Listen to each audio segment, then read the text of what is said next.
ਬੇ ਏਰੀਏ ਦੇ ਵਿੱਚ ਵਾਰਨ ਨੋਟਿਸਿਸ ਯਾਨੀ ਕਿ ਲੇ-ਆਫਸ ਦਾ ਸਿਲਸਿਲਾ ਜਾਰੀ ਆ।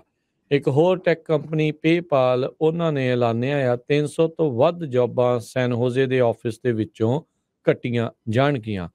ਸਟੇਟ ਲੇਬਰ ਅਧਿਕਾਰੀਆਂ ਨੂੰ ਆਲਰੇਡੀ 319 ਜਾਣਿਆਂ ਦੇ ਵਾਰਨ ਨੋਟਿਸ ਉਹਨਾਂ ਨੇ ਘੱਲ ਦਿੱਤੇ ਨੇ।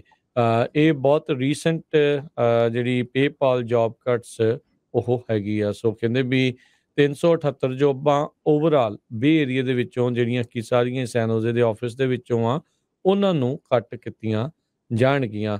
ਨਵੰਬਰ ਦੇ ਵਿੱਚ ਇਹਨਾਂ ਨੇ 59 ਜੋਬਾਂ ਕੱਟੀਆਂ ਸੀ ਤੇ ਹੁਣ ਇਹ ਆંકੜੇ ਦੇ ਵਿੱਚ 319 ਲੋਕ ਹੋਰ ਸ਼ਾਮਲ ਕਰ ਦਿੱਤੇ ਗਏ ਆ। ਸੋ ਇਹ ਕਹਿੰਦੇ ਵੀ ਕੁੱਲ ਮਿਲਾ ਕੇ ਸੈਨ ਹੋਜ਼ੇ ਬੇਸ ਤੇ ਜਿਹੜੀ ਪੇਪਾਲ ਕੰਪਨੀ ਆ ਇਹਨਾਂ ਨੇ ਕੱਲ ਪਰਸੋਂ ਹੀ ਜਿਹੜਾ ਦੱਸਿਆ ਸੀਗਾ ਵੀ ਓਵਰਆਲ ਵਰਲਡ ਵਾਈਡ ਇਹ 2000 ਜੌਬਸ ਘੱਟ ਕਰਨਗੀਆਂ, ਜਿਹੜੀ ਕਿ ਕੁੱਲ ਕੰਪਨੀ ਦੀ ਵਰਕਫੋਰਸ ਦਾ 7% ਹਿੱਸਾ ਬਣਦਾ ਹੈਗਾ ਆ। ਜੇ ਵੈਦਰ ਦੀ ਗੱਲ ਕਰਦੇ ਜਾਈਏ, ਕੈਲੀਫੋਰਨੀਆ ਦੇ ਵਿੱਚ ਸਨੋ ਪੈਕ ਨੀਅਰਲੀ ਕਹਿੰਦੇ 200% ਅਬਵ ਐਵਰੇਜ ਆ। ਜੋ ਕੈਲੀਫੋਰਨੀਆ ਕੈਲੀਫੋਰਨੀਆ ਦੇ ਵਿੱਚ ਜੋ ਕੱਲ ਚੈੱਕ ਕੀਤਾ ਗਿਆ ਹੈਗਾ। California department of water resources ਨੇ second manual snowpack survey ਕੀਤਾ ਸੀ ਤੇ ਇਹ ਫਿਲਿਪ ਸਟੇਸ਼ਨ ਜੋ ਕਿ ਲੇਕ ਤਾਹੋ ਦੇ ਲਾਗੇ ਆ, ਉਹਨਾਂ ਨੇ ਇਹ ਕਿਹਾ ਵੀ 85.5 ਇੰਚ ਸਨੋ ਡੈਫਥ ਲੇਕ ਤਾਹੋ ਦੇ ਏਰੀਏ ਦੇ ਵਿੱਚ ਆ, ਜੋ ਕਿ 193% ਅਬਵ ਐਵਰੇਜ ਹੈਗੀ ਆ।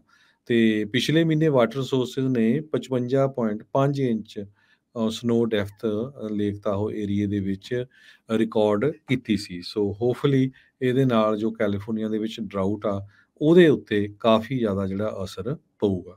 ਜੀ ਹਰਜੋਤ ਸਿੰਘ ਜੀ, ਅਪ੍ਰੈਲ 1 ਨੂੰ ਜਿਹੜੀ ਹੋਣੀ ਆ ਉਸ ਦਿਨ ਉਹ ਦਿਨ ਜਿਹੜਾ ਅਹਿਮ ਹੋਣਾ ਆ।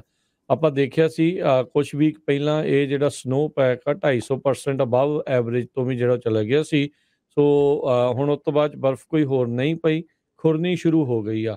ਜੇ ਗਰਮੈਸ਼ ਜ਼ਿਆਦਾ ਹੋ ਗਈ ਤੇ ਬਰਫ਼ ਬਹੁਤ ਜਲਦੀ ਪਿਘਲ ਜਾਣੀ ਆ ਤੇ ਬੜੀ ਪ੍ਰੋਬਲਮ ਜਿਹੜੀ ਹਰਜੋਤ ਸਿੰਘ ਜੀ ਇਸ ਬਾਬਤ ਆ ਜਾਊਗੀ। ਸੋ ਜਦੋਂ ਉੱਥੇ ਇਹ ਐਲਾਨ ਕਰ ਰਹੇ ਸੀ, ਦੱਸ ਰਹੇ ਸੀਗੇ ਵੀ ਸਨੋ ਪੈਕ 200% ਤੋਂ ਵੱਧ ਆ। ਨਾਲ ਹੀ ਉਹਨਾਂ ਨੇ ਇਹ ਵੀ ਇhtiyਾਤ ਜਿਹੜੀ ਦਿੱਤੀ ਵੀ ਇਹ ਨਾ ਸਮਝੋ ਵੀ ਆਪਾਂ ਜਿਹੜੇ ਮੁਸ਼ਕਿਲ ਦੇ ਵਿੱਚੋਂ ਨਿਕਲ ਚੁੱਕੇ ਹਾਂ। ਆਪਾਂ ਅਰਦਾਸ ਹੀ ਕਰ ਸਕਦੇ ਹਾਂ ਵੀ ਭਾਈ ਸਾਰਾ ਕੁਛ ਜਿਹੜਾ ਉਹ ਠੀਕ ਹੋਵੇ ਰਾਈਟ ਨਾਓ। ਖੁਸ਼ੀ ਵਾਲਾ ਗੱਲ ਆ, ਪਰ ਇਹ ਇਵੈਂਚੁਅਲੀ ਲੇਟਰ ਡੇਜ਼ ਦੇ ਵਿੱਚ ਜਿਹੜਾ ਉਹ ਪਤਾ ਲੱਗੂਗਾ ਵੀ ਕੀ ਇਸ ਦੇ ਵਿੱਚ ਵਾਪਰ ਕਿ ਕਿੰਨਾ ਕੁ ਜਿਹੜਾ ਆ ਅਸਲ ਦੇ ਵਿੱਚ ਸੋਕੇ ਦੇ ਉੱਤੇ ਇਸ ਨੂੰ ਅਸਰ ਪਿਆ ਹੈਗਾ ਆ। ਬਾਈਡਨ ਐਡਮਿਨਿਸਟ੍ਰੇਸ਼ਨ ਬੁਰੀ ਤਰ੍ਹਾਂ ਹੁਣ ਕੈਲੀਫੋਰਨੀਆ ਤੇ ਇਸ ਦੇ ਗੁਆਂਢੀ ਸਟੇਟਸ ਦੇ ਵਿੱਚ ਫਸ ਗਿਆ, ਖਾਸ ਕਰਕੇ ਕੋਲੋਰਾਡੋ ਰਿਵਰ ਦੀ ਲੜਾਈ ਨੂੰ ਲੈ ਕੇ। ਕਈ ਮਹੀਨਿਆਂ ਤੋਂ ਚੱਲ ਰਹੀਆਂ ਨੈਗੋਸ਼ੀਏਸ਼ਨ ਦੇ ਸੰਬੰਧ ਦੇ ਵਿੱਚ ਕੈਲੀਫੋਰਨੀਆ ਨੇ ਜੋ ਵੈਸਟਰਨ ਸਟੇਟਸ ਹੈਗੀਆਂ ਆ ਉਹਨਾਂ ਨੂੰ ਇਹ ਕਿਹਾ ਆ we get lost. Colorado river ਦੇ ਵਿੱਚੋਂ ਜੋ ਪਾਣੀ ਆਉਣਾ ਆ ਉਹਦੇ ਸੰਬੰਧ ਦੇ ਵਿੱਚ ਵੀ ਨਾ ਤਾਂ ਅਸੀਂ ਨਵਾਡਾ ਨੂੰ ਪਾਣੀ ਦੇਵਾਂਗੇ, ਨਾ ਹੀ ਐਰੀਜ਼ੋਨਾ ਨੂੰ ਪਾਣੀ ਦੇਵਾਂਗੇ। ਹੁਣ ਜੋ ਬਾਈਡਨ ਐਡਮਿਨਿਸਟ੍ਰੇਸ਼ਨ ਆ ਉਹ ਇੱਕ ਕਸੂਤੀ ਸਥਿਤੀ ਦੇ ਵਿੱਚ ਇਸ ਵਾਰੀ ਫਸਿਆ ਹੋਇਆ ਹੈਗਾ।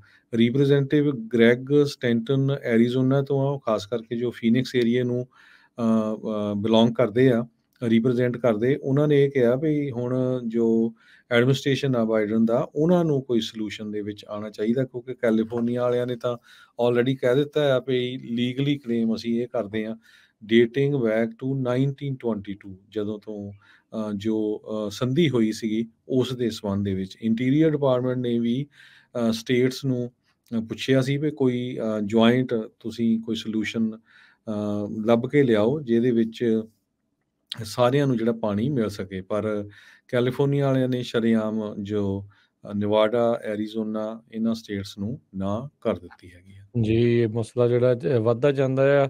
ਬਾਕੀ ਜਿਹੜੇ ਸੂਬੇ ਆ ਉਹ ਕੁਛ ਕੰਜ਼ਰਵੇਸ਼ਨ ਦੇ ਲਈ ਜਿਹੜੇ ਮੰਨ ਰਹੇ ਆ। ਕੈਲੀਫੋਰਨੀਆ ਵਾਲਿਆਂ ਨੇ ਅਜੇ ਉਸ ਜਿਹੜੇ ਮੈਮੋ ਦੇ ਉੱਤੇ ਸਾਈਨ ਜਿਹੜੇ ਨਹੀਂ ਕੀਤੇ ਸੀ। Los Angeles county police department ਆ ਇੱਕ ਵਾਰੀ ਫਿਰ ਵਿਵਾਦਾਂ ਦੇ ਵਿੱਚ ਘਿਰੀ ਆ।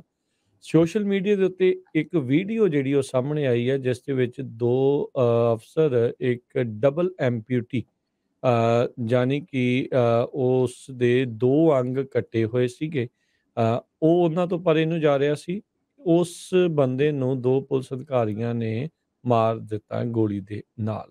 ਇਹ ਜਿਹੜੀ ਛੋਟੀ ਜਿਹੀ ਵੀਡੀਓ ਆਈ ਹੈ ਜਿਸ ਦੇ ਵਿੱਚ 36 ਸਾਲਾ ਕਾਲੇ ਮੂਲ ਦਾ ਹੀ ਬੰਦਾ ਹੈ, ਐਂਥਨੀ ਲੋ ਜੂਨੀਅਰ, ਜਿਸ ਦੀਆਂ ਗੋਡਿਆਂ ਤੋਂ ਹੇਠਾਂ ਦੋਨੋਂ ਲੱਤਾਂ ਜਿਹੜੀਆਂ ਉਹ ਟੁੱਟੀਆਂ ਸੀ। ਆਲਦੋ ਦੇ ਹੱਥ ਦੇ ਵਿੱਚ ਨਾਈਫ ਸੀਗੀ। ਉਹ ਵੀਲ ਚੇਅਰ ਦੇ ਉੱਤੇ ਜਿਹੜਾ ਉਹ ਜਾ ਰਿਹਾ ਸੀ। ਸਕਫਲ ਜਿਹੜੀ ਉਸਦੀ ਹੋਈ ਤੇ ਬਾਅਦ ਦੇ ਵਿੱਚ ਪੁਲਿਸ ਅਧਿਕਾਰੀਆਂ ਨੇ ਉਸ ਨੂੰ ਗੋਲੀ ਮਾਰ ਕੇ ਮਾਰ ਦਿੱਤਾ ਹੈਗਾ ਆ। ਕੋਲੰਬੀਆ ਯੂਨੀਵਰਸਿਟੀ ਦੇ ਪ੍ਰੋਫੈਸਰ ਜੈਫਰੀ ਫੇਗਨ, ਉਹਨਾਂ ਨੇ ਜਿਹੜੇ ਐਕਸਪਰਟ ਨੇ ਇਸ ਦੇ ਵਿੱਚ, ਉਹ ਕਹਿੰਦੇ ਵੀ ਲੀਥਲ ਫੋਰਸ ਕੀ ਇਸ ਦੇ ਵਿੱਚ ਚਾਹੀਦੀ ਸੀ। ਇਹ ਇੱਕ ਜ਼ਰੂਰ ਜਿਹੜਾ ਉਹ ਸਵਾਲ ਇਸ ਟਾਈਮ ਉੱਠ ਰਿਹਾ ਹੈਗਾ ਆ। ਹੰਟਿੰਗਟਨ ਪਾਰਕ ਦੀ ਜਿਹੜੀ ਇਲਾਕੇ ਦੇ ਵਿੱਚ ਉੱਥੋਂ ਦੀ ਪੁਲਿਸ ਦੇ ਮੁਤਾਬਕ ਅਫਸਰ ਜਿਹੜੇ ਆ ਇੱਕ ਸਟੈਬਿੰਗ ਇਨਸੀਡੈਂਟ ਨੂੰ ਰਿਸਪੌਂਡ ਕਰ ਰਹੇ ਸੀ। ਉਸ ਦੇ ਜਵਾਬ ਦੇ ਵਿੱਚ ਉੱਥੇ ਪਹੁੰਚੇ ਸੀਗੇ, ਜਿੱਥੇ ਆਈ ਥਿੰਕ ਇਸੇ ਬੰਦੇ ਦੇ ਦੁਆਰਾ ਇੱਕ ਬੰਦੇ ਨੂੰ ਸ਼ੁਰਾ ਜਿਹੜਾ ਉਹ ਖੋਭਿਆ ਗਿਆ, ਜਿਸ ਕਰਕੇ ਉਸ ਦਾ ਲੰਗ ਜਿਹੜਾ ਆ ਫੇਫੜਾ ਕੋਲੈਪਸ ਕਰ ਰਿਹਾ ਸੀ ਤੇ ਇੰਟਰਨਲ ਬਲੀਡਿੰਗ ਉਸ ਨੂੰ ਹੋ ਰਹੀ ਸੀਗੀ। ਸੋ ਵੀਲ ਚੇਅਰ ਦੇ ਉੱਤੇ ਇਹ ਕਹਿੰਦੇ ਦੌੜ ਰਿਹਾ ਸੀ, ਜਿਸ ਤੋਂ ਬਾਅਦ ਦੇ ਵਿੱਚ ਪੁਲਿਸ ਅਧਿਕਾਰੀਆਂ ਨੇ ਇਸ ਉੱਤੇ 10 ਗੋਲੀਆਂ ਜਿਹੜੀਆਂ ਉਹ ਮਾਰੀਆਂ ਤੇ ਜਿਸ ਕਰਕੇ ਇਸ ਡਬਲ ਐਮਪਿਊਟੀ ਬੰਦੇ ਦੀ ਮੌਤ ਹੋ ਗਈ ਹੈ। ਸੋ ਹੁਣ ਵਿਵਾਦ ਜਿਹੜਾ ਇਸ ਦੇ ਉੱਤੇ ਹਰਜੋਤ ਸਿੰਘ ਜੀ ਇੱਕ ਵਾਰੀ ਫੇਰ ਛਿੜ ਚੁੱਕਾ ਹੈ। California state assemblywoman Megan Dahle ਨੇ ਅੱਜ ਅਨਾਉਂਸ ਕੀਤਾ ਹੈ ਵੀ ਉਹ ਕੈਲੀਫੋਰਨੀਆ ਸਟੇਟ ਸੈਨੇਟ ਡਿਸਟ੍ਰਿਕਟ 1 ਜੋ ਹੈਗਾ ਉਸ ਦੀ ਸੀਟ ਲੜਨ ਸੰਨ 2024 ਚ ਲੜਨ ਜਾ ਰਹੇ ਹੈਗੇ ਆ। ਰਿਪਬਲਿਕਨਸ ਨੇ